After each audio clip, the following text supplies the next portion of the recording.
désolée. Donc on voit bien que c'est une recette de cercle vicieux, c'est-à-dire qu'en fait, plus on coupe et moins on augmente les impôts, encore une fois, pas des classes moyennes, pas des TPE-PME, des multinationales dont les marges ont atteint des niveaux historique. Et là, encore une fois, c'est pas nous qui le disons, c'est l'INSEE. Je veux dire, dans l'économie en général, mais en France en particulier, il y a énormément de richesses qui ont été accumulées en haut de la pyramide. Donc, c'est simple. Soit on continue la logique de compétitivité, mais qui ne fonctionne pas. Et d'ailleurs, on n'a pas le taux de prélèvement le plus élevé d'Europe parce qu'on redistribue tellement en crédit d'impôt. Vous savez, ce sont des baisses d'impôts, ce qu'on prend en impôts aux grands groupes, justement, pour les attirer chez nous, qu'au final, notre taux de prélèvement sur les entreprises, il est dans la moyenne de l'OCDE. Sur les entreprises, je parle en général. Non, mais là, je vous parle pas d'augmenter, évidemment, les impôts des classes moyennes. Nous, dans le programme du Nouveau Front Populaire, on l'a dit qu'en dessous de 4 000 €, ils seraient moins imposés. Donc, il ne s'agit pas d'aller massacrer les ménages. Mais là, c'est un pas que vous ne voulez pas franchir, d'augmenter les impôts pour les plus riches. Non, il faut regarder les sujets de justice sociale, bien sûr.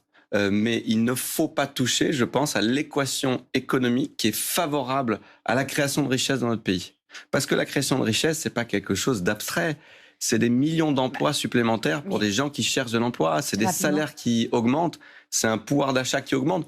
Pas suffisamment, bien sûr, mais le pouvoir d'achat, il a plus augmenté depuis 7 ans que les années précédentes. Alma Dufour, et donc, il faut continuer sa stratégie. Ça, c'est des illusions d'optique. On n'est pas en majorité.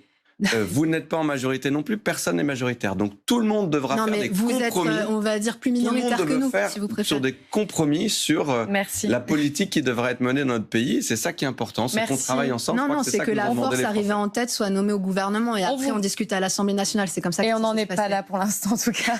Merci Alma Dufour et Paul Midi d'avoir été avec nous pour débattre de ces sujets.